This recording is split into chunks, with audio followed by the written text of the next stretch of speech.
За сайн уу? Өнөөдөр та нартай 2024 он нээлттэй хийж байсан нэгэн сэтгэл зовдлуулсан сайхан бүтээлийг ярьж өгөхөд бэлэн боллоо. Нэрээ сувгаад дэмжиж лайк болон сабаа дараад өгөөрэй манайхаа.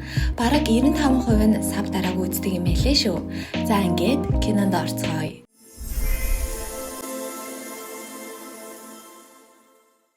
Кино Meg гэх залуу компьютер тоглож буйгаар эхэлдэг. Тэр бүхэл өдөржингөө видео тоглоом тоглож цагийг өнгөрөөдөг ба ээж эмээ хоёр нь үүнд тийм ч баяртай байдаггүй байлаа. Ялангуяа гэр бүлийн өвөг дээдсээ хүндэтгэх уламжлалт ёслолын үеэр Meg уцаа ширтэн тоглоомоо тоглосоор байсан тэднийг улмал дургуутсуулж орхино. Meg-ийн эмээ Минжу залуу үеийнхээ өвөг дээдсээ хүндэтгэхээ болсонд сэтгэл дундуур явдаг ба харин Meg нас барагсад юу ч мэдэрдэггүй тул энэ зан үйлийг ямар ч утгагүй зүйл хэмээн боддог байв. Удалгүй эмээ Минжугийн хөвлөгээр нүвдэж эмнэлэгт хүргээгдэхэд гэр бүлийнхэн ч цугларч яасан юм бол хэмээн сандарсгааж эхэлнэ. Харин энэ үед Meg видео тоглоомоо тоглосоор байх. Тэрээр стриминг хийдэг байсан ч түүнийг нь үсрээл 4-5 хүн л үздэг болж таарна. Тэгээл нээх гавьяа байгуулсан хүн шиг ээжээсээ шинэ компьютер авч өгөхийг хүсээстэй. Ээж нь ч юу гэж зөвшөөрөх вэ? Би чамд хэлээ үсттэй. Сургуулаа хайж тоглоомоор мөнгө олно гэдэг чинь бүтэхгүй санаа гэж мөн ч олон хэлсэндээ гэл сургаалаа айлтдаг. Төд удалгүй ээж нь түүнд муухан мэдээ дуулахаар босно нь эмээ Минжун дөрөвдөг шатны хорт хавдартай болох нь онцлогдож түүнд 12 сараас илүүгүй хугацаа үлдсэн гэх нь тэр. Тэгээд ээж нь Meg-ийг эмээгээсээ оншийг нууж түүнтэй аль болох илүү цагийг өнгөрөөхийг хүсдэг. Маргааш нь Meg хүнд өвчтэй байгаа аавынхаа талын өвөөг ирэхээр очиход тэнд нь түүний үеэл Муи гих охин өвөөг нь хасарч байх ба Муич сувилагчийн мэрэгжилтэй тул юуг яаж хийхээ сайн мэддэг байлаа. Харин Meg түүнийг яагаад өөрийнхөө амьдралаас ингэж их золиослон өвөөгөө хасарч байгааг ойлгож чадахгүй байв. Гэвч Муи үүнийг өөрт нь хүнд ачаа гэж боддоггүй гэдэг. Ингээд удалгүй өвөө нас барж оршуулгын ёслол болов. Meg-ийн аавч мөн аль эрт нас барсан юм байна л да. Гэтэл өвөө нь өөрийн бүх хөрөнгөө Муид өвлүүлсэн гэдгийг нь сонсоод Meg гайхаж яагаад өвөө нь түүнд юу ч үлдээсэнгүй вэ гэх хэмээх Муид баг зэрэг хатаархаж эхэлнэ. Meg уг нь ирээдүйд алдартай стример болж баяжхын мөрөөддөгч одоо тэр илүү хэлбэр аргаар баяжиж болох юм байна гэх адын бодол толгойд нь орж ирдэг. Тэр нь Meg эмээгийнхээ хайртай ач хүн болж өв хөрөнгийг нь өвлөж авах байв. Ингээд Meg ч эмээгийнхээ бүх хүслийг биелүүлж түүний хийгсэн болгоныг гүйцэтгэхээр шийддэг боловч хариуцлага гэдгийг мэддэггүй байсан Meg-ийн хувьд хин нэгнийг асрах нь хүнд дарамт байв. Тэрээр олон алдаа гаргасаар байсан тул эцэстээ эмээ Минжун түүний энэ үйлдэл залхаж өдрийн эцэст гэрээсээ явуулчихдаг. Тэр орой Meg Муитэй уулзах ба Муи ч өвөөгийнхөө гэрээг зарж тансаг зочид бодолд байж байв. Meg ч эмээгээ асрах нь хөрөнгө өвлөх гэсэн санаатай гэдгээ ч нуусангүй. Гэвч Муи эмээ Минжуг тэдний өвөө шиг баян биш байж болно шүү дээ гэж анхааруулсан ч Meg үүнийг хүссэн амьдралаа олж авах сүүлчийн боломж гэж үзэж байгаагаа хэлдэг. Хариуд нь Муи ч түүнд эмээтэйгээ аль болох их цагийг өнгөрөөхийг зөвлөж учир нь хөгшин хүмүүс анхаарал халамжил хамгаас чухал шүү гэж сануулдаг. Ингээд Meg бүр өөрийнхөө компьютерийг хүртэл зараад эмээгэндээ нүүж очиж асрах шийдвэр гаргах нь тэр. Тэрээр хүнсний зүуд худалдаж аваад эмээгээ гайхшруулахыг оролцсон ч энэ нь тийм ч үр дүнд хүрсэнгүй. Эцэст нь Meg бүх үнэн ил болохоор шийдэж эмээдээ 4-р шатны хорт хавдартай гэдгийг нь хэлж орхино. Хүүхдүүд нь санааг нь зовоохгүй тулд түүнд хэлээгүй байсныг хэлчихэж мөн тэрээр эмээгийнхээ хажууд байж асрахыг хүсэж байгаагаа хэлдэг. Эмээ ч энэ бүхнийг сонсоод сэтгэлээ барихыг хичээж байлаа. Тэр өдрөөс хойш Meg өглөө бүр 5 цагт эмээтэйгээ босох болов. Тэр ер нь ингэж эрт босож үзээгүй тул эхэндээ их л хэцүү байв. Эмээ Минжу амжиргаагаа үр тариа худалдаж борлуулах замаар залгуулдаг бөгөөд Meg ч үнэн сайн дураараа туслахаар шийдсэн ч энэ нь эмээгийнх нь зайлшгүй хэрэгтэй биш.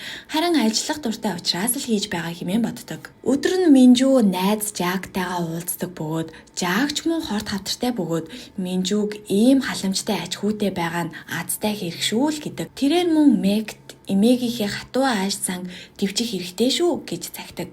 Meg-ийн ээж ч тэдэн дээр тогтмол ирж эмээг асардаг боловч үүнд нь Meg тийм ч дуртай байдаггүй. Учир нь тэр эмээгээ халамжлах боломжоо алдахгүй гэсэн атгах санаа агуулв. Удалгүй Минжу гэр бүлийн бүх гишүүдээ гэртээ цуглуулж өөрийн өвчний талаар аль хэдийн мэдсэн гэдгээ зарлаж орхих нь тэр.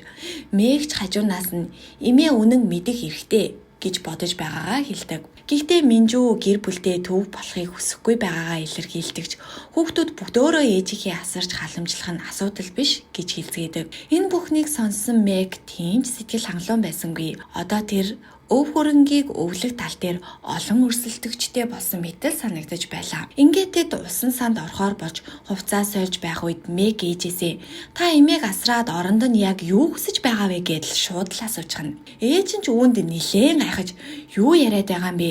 Ээжигээ асрах нь миний үүрэг шүү дээ гэж хариулдаг. Мөн тэр шөнийн ээлжинд ажиллаж байгаа тул бүх зүйлийг зориулах гэж их л ядарч байгаагаа хэлдэг. Ингээд тэр гурав усан санд ярилцаж байх үед эмээ Мэгээс охиныгоо шөнө бүр ажиллаад хангалттай сайн унтаж чадахгүй байгаа гэдгийг сонсоод ихэд харамсдаг. Учир нь тэрээр өөрөөс нь болоод хүүхдүүд нь амьдралаа золиослоосай гэж хүсэхгүй байж л дээ. Үүний дараа Мэг ээжтэй цааш та бүхний ганцаараа үүрэх хэрэггүй. Эмээгийн химийн эмчилгээнд явах ажлыг би өөрөө хариуцна гэж хэлдэг. Цаад санаа нь эмээдээ сайн аж ахуй болж харагдах гээд байгаа юм л да. Ингээд тэр Мүйгээс эмээгээ хамт эмнэлэгт хүргэж өгөхийг хүсгээд Мүйж зөвшөөрж эмээг сайн асарж өгч чаддаг. Харин Мэг их л хичээж байсан ч эмээн түүнд бүрэн итгэхгүй. Түүнийг хариуцлагагүй хуймгай гэж бодсоор л байв. Эмээ Минжүү сүүлийн үед өнгөрсөн амьдралаа эргцүүлэн бодох нь ихсэж талигаач нөхрөө ихэд сандаг болов. Энэ нь түүнийг бүх зүйлийг орхин явахад хараахан бэлэн биш байгааг харуулна. Тэр үед Мэг эмээдээ та зөв зүйл хийж амьдрсан учраас их олон жил амьдрнаа гэж тайвшруулдагч үнийг хэрэгтэй хурдхан лид хөрөнгийг өв залгамжлахыг хүсэж байлаа. Гэсэн хэдий ч цаг хугацаа өнгөрч эмээгээ асрах нь Мэггийн төвчээртэй болгож тэрээр гэр орны бүх ажлыг хийж эмээдээж тасаж эхэлдэг. Гэтэл нэг өдөр эмээ Минжүүгийн баг хүү болох сая ирэх бөгөөд тэр хаяа нэг ирдэг боловч ирэхээрээ голдуу мөнгө л ихдэг байв. Харин тэр удаан хугацаанд ирээгүй бол ээж нь түүнийг ажил төрлөн сайжирсан гэж бодон баярлдаг байлаа. Нэг өдөр Минжүүгийн том хүү Жиан Мэг тэр хоёрыг гэрлүүгээ авч явахаар болдог. Гэрт нь очиход Жианы эхнэр охин хоёр угтаж авах бөгөөд Жиан ээжигээ сайндаа дагуулж ирээгүй хөрхий. Гэртээ тав тухтай орчин бүрдүүлсэн таныг одооноос энд байлган оронд нь байшингчин зармаар байна л гэдیں۔ Эмээж үүнийг сонсоод их л дурамчхан байлаа. Гэтэл Мэгч хажуунаас нь эсэргүүцээд эмээ химийн эмчилгээтэй байгаа тул байнгын хин нэгэн хажууд нь байж асрах шаардлагатай. Тэглээч дэлгүүрийг хаачвал тэр хавийнхны санаа зовн штэ л гэдэг. Гэтэл Жан Мэгийг даавуулж яваад ингэж их хичээж байгаад чинь баярлаа гэд мөнгө өгч амигийн таглагыг оролдох боловч Мэгч энэ саналаас нь татгалздаг. Дараа нь Жиан ээж дээрээ ирээд өөртөө нь хамт амьдрах ёстой ба тэр гэрээсээ ажилдаг учир байн гасраад байх боломжтой. Тэглээч бүх хариуцлагыг ганцхан Мэгт өөрүүлэх нь шудрах бусаа штэ л гэж хэлдэг. Эмээ Минжүү ч эцсийн шийдвэрээ бодож байж гаргана гээл хотын сувд очиж мөргөх хүсэлтэйгээ хэлв. Ингээд тэд хамтдаа метрон сүм рүү явахаар болдог. Удалгүй тэд сүмд ирэх үед Минжүү Мэгт хамт хүслээ бичиж үлдээхийг хүсв. Минжүү хүслээ бичихдээ хүүхдүүд нь аз жаргалтай байж аж ахуйн сайн ажилтай болоосай гэж хүсдэг. Харин Мэггийн хувьд энэ нь түүний төлөвлөгөөнд нийцэхгүй зүйл байв. Тэр эмээдээ Жан түүнд үнэн сэтгэлээсээ санаа тавьдаггүй гэж итгүүлэхийг хичээсээр байлаа. Харин Мэг өөрөө хүслээ бичихдээ эмээгээ суглаанд хочхыг хүсжээ. Тэд буцаж байх үед Жан аль хэдийн ээжигээ ирэх амралтын өдрүүдээр нүүлгэхээр төлөвлөжсөн байгаагаа дуулахад эмээ Минжүүч үүнийг нь чимээгүйхэн сонсож гуниг тавтчихдаг. Ингээд тэр хоёр буцах замдаа худалдан авалт хийж байх үед Минжүү Мэгээс үнэхээр өөрийг нь боддог уу? Эсвэл зүгээр л жүжиглж байгаа юу гэж асуудал Мэг сайн ачгүйгийн хийх ёстой зүйлийг л хийж байгаа шүү дээ гэж хариулдаг. Энэ үед химийн эмчилгээний улмаас Минжүүгийн ус унаж эхлэхэд Мэг эмээгээ бүх талаар дэмжиж бүр толгой нь халзарсан ч үзэсгэлэнтэй хിവэрэ байна хэмээн тайвшруулдаг. Удалгүй эмээгийн үс бүрэн унаж Мэгч түүнийг тасралтгүй асарч сэтгэлийг нь өргөхийг хичээсээр байлаа. Минжүү үүнд нь сэтгэл хангалуун байсан ч төрсөн хүүхдүүд нь түүн дээр ховор ирдэгт сэтгэл дундуур байв. Учир нь тэдэнд тус тусын амьдрал бий бөгөөд Жан ээжигээ гэртээ нүүж ирээгүйд гомдчихсан байж болцсохгүй байв. Удалгүй Минжүү өөрийнх нь мөнгө алга болсон анзаарчээ. Энэ үед Мэг аюулгүй байдлын үүднээс гэрт хяналтын камер суулгаж байсан хэмээж эмээд бичлэгийг үзүүлтэл баг хүү сая мөнгийг нь хулгайсан нь тодорхой болов. Ингээд маргааш нь Мэг сая дээр очин мөнгийг буцааж өгөхийг шаардсан боловч сая их хэмжээний өрөнд орсон тул инкээс өөр арга байсангүй хэмээн уучлахгүй. Үүнийг сонссон Мэг түүнд энэ үйл явдал мартагдтал хэсэг хугацаанд алга болохыг сануулав. Мөн тэр эмээгээ сайн асарч байх болно гэж нэмж хэлдэг. Харин Мэг эмээдээ сая гэртээ байсангүй хэмээн худалдаж хархина. Удалгүй нэгэн үл таних хүн Минжүү дээр ирж байшингийн худалдаж авахар төлөвлөж буйгааг хэлтэл Минжүүч үүнийг сонсоод гайхширч юу болоод байгааг ойлгохгүй байтал тэр хүн интернетэд байшин заргацаар аль хэдийн орсон байгааг тайлбарлаж өгдөг. Үүнийг сонсон Минжүү юу ч хэлсэнгүй. Тэр залууг явуулчаад аж хүүдээ маргааш эмчилгээнийхин сүүлчийн өдөр тул цаашаа түүнийг асрах шаардлагагүй бөгөөд сайн ажилтай болж өөрийн амьдралаа босгоосэй гэж хүсэж байгаагаа хэлдэг. Харин Мэг өөрийгөө ердөө л залахгүй ажилгүй нэгэн бодит амьдралд тасан зогсож чадахгүй хүн гэж хариулдаг. Гэсэн ч Минжүү түүнийг үргэлж дэмжиж түүнд итгэсээр байгаагаа хэлэхэд Мэг эмээгийнхээ дэргэд арай удаан байхыг хүсв. Эмээж зөвшөөрч маргааш нэг хүнтэй уулзах тул хамт явцгаая л гэдэг. Маргааш нь тэд Минжүүгийн ах дээр очлоо. Ах нь тансаг харшид амьдардаг ба Минжүү түүнээс өөрийнхөө оршуулгын зардалд зориулж бака мөнгө зээлхийг хүсв. Учир нь тэр одоо юу ч үгүй хосорсон байв. Өмнө нь эцэг их нь бүх хэд хөрөнгөө хүүдээ үлдээсэн бөгөөд өвчтөе болоход нь Минжүү л асарч байсан хэдий ч эцэст нь юу ч өвлөж авч чадаагүй байжээ. Гэвч ах нь ихчтэй мөнгө өгөхөөс татгалзаж түүнтэй дахиж уулзахыг ч хүссэнгүй. Ингээд Мэг Минжүү хоёр гуниг тавтан гэрлүүгээ буцдаг. Харин замдаа эмээ Минжүү гоёмсог булшны чулуутай болохыг хүсэж байгаагаа хэлв. Учир нь тэр гэр бүл ойр дотных нь үргэлж өөрийг нь сананд урсаж ирж байгаасай хэмээн боджээ. Үүний дараа эмч нар химийн эмчилгээ үр дүнгээ өгсөнгүй өвчин хурдцтай дамжиж байгаа тул цаашид үргэлжлүүлэх шаардлагагүй болсон мэдэгдэв. Гэвч Мэг эмээгээ санаа зовхгүй гэж бодон түүнд худал хийж эмчилгээ үр дүнгээ өгсөн учраас цаашид эмнэлэг явах шаардлагагүй болсон гэж тайвшруулв. Гэвч Минжүү эмээ юу гэж л итгэх вэ? Тэр дорн түүнийг худал хийж байгааг мэдчихнэ. Учир нь өчигдөрхөн түүний найз Жак эмчилгээгээ дуусгаж амжилгүй нас барсан байлаа. Тиймээс тэр жинхэнэ үннийг мэдхийг хүсэж байна гэд нулимс туслуулан асуухад охин нь ч төвчлгүй үннийг нь хэлж одоо юу ч хийж чадахгүй болсон гэдгээ хүлээн зөвшөөрөв. Минжүү энэ мэдээг тайвнаар хүлээж авсан боловч шүн болоход ганцаараа уйлж энэхүү дэвчхийн аргагүй өвчин зовлонгоос хурдан салгаж өгөхийг бурхнаас гуйж байлаа. Мэг эмээгээ хэрхэн тайвшруулахаа мэдэхгүй байсан учраас хажууд нь байхаас өөр зүйл хийж чадахгүй байв. Удалгүй эмээгийн бие улам хүндэрч эмнэлэгт хэвтүүлэхээр боллоо. Үүнийг сонссон гэр бүлийн гишүүдж цугларсан хэдий ч Жан бүр нэг хуншгүйгээр ээжийнхээ биеийн байдал санаа зовхын оронд байшин зарагдах асуудал дээр одоо хүртэл юу болж ийм л гэхээс өөр зүйл ярьдаггүй.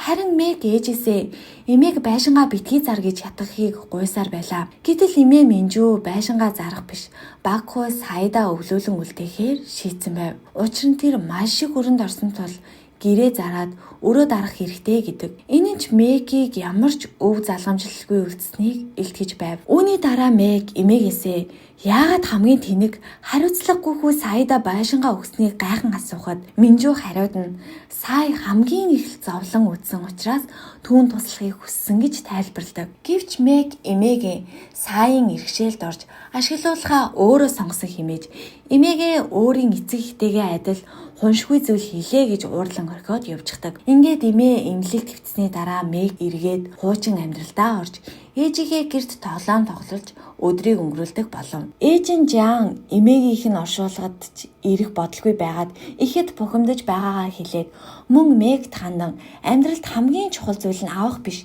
харин өгөх гэдгийг ойлгуулахыг хичээв.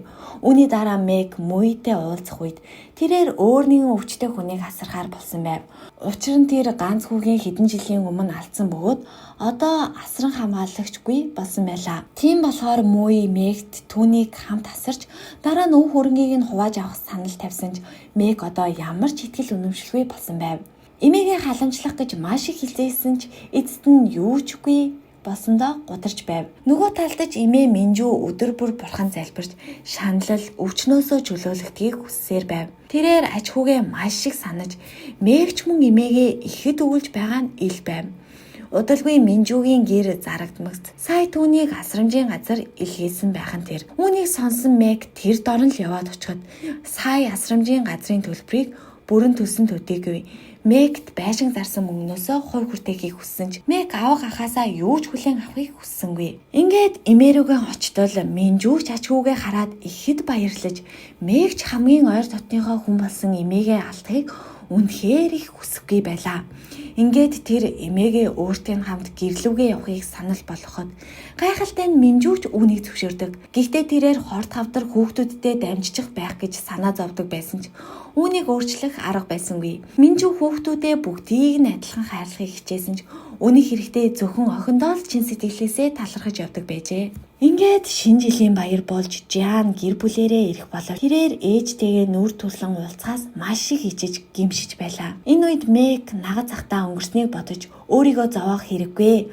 Одоо бидний хийж чадах ганцхан зүйл бол гэр бүлээрээ хамтдаа аз жаргалтай байгаагаа эмээд харуулах хэмээн тайлбарлаж өгдөг. Харин энэ үед эмээ Минжүү би нь үнэхээр модож аль хэдийн орноосоо ч босож чадахгүй болсон байдаг. Жиан ч ээжийнхээ гарыг хатгаж уучлалт хүсгээс өөр зүйл хийж чадахгүй болсон маш их харамсаж байлаа. Ингээд шүн болоход Мэг эмээгийнхээ хажууд байж түүний сүүлчийн мөчт нь ганцаардуулахгүй байхыг ихэд хичээдэг. Эцэст нь эмээ Минжүүгийн тэднийг орхих цаг ирж мөнх бусыг үзүүлэхэд Мэг ч дисэж чадалгүй уйлан суудаг. Удалгүй оршуулгын ёслол болж Мэг эмээдээ хүндэтгэл үзүүлээд байж байтал гинэт түүнд нэгэн утасны дуудлага ирсэн бөгөөд Минжүүгийн нэр дээрх их хэмжээний мөнгөтэй нууц хадгаламжийн данс байсныг дуулгав. Тэр бүх мөнгө нь Мэгт өвлөгдсөн байх нь тэр. Энэ үед Мэг олон жилийн өмнө эмээн түүнд энэ тухай дурдж байсныг сандаг. Тухайн үед тоглоомдоо хитрхи улаарч эмээгээ анхаарч сонсоогүй байж л дээ. Ингээд оршуулгын ёслол үргэлжилж